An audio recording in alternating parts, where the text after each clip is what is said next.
Hey everyone, in this video, I'll show you how to get the Minecraft style font on Roblox Mobile. Let's jump right in. First, open your browser and search for the Minecraft font TTF. Download the font file to your device. Next, go to the Google Play Store and install the Z Archiver. And then open it and allow permissions. Go to Downloads folder and find the Minecraft font zip file and extract it. And after that, install the font customization app like the Z Font 3 from the Play Store. Here open the Z Font 3, go to Local, and tap Add. Then select the extracted minecraft.ttf file from your downloads.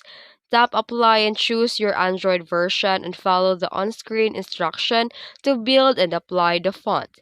Finally, restart your phone and your system should now look like a Minecraft, including the Roblox. Keep in mind that this changes your system font, not just the Roblox. And that's it. If you found this video helpful, don't forget to like and subscribe for more tutorials. Thanks for watching.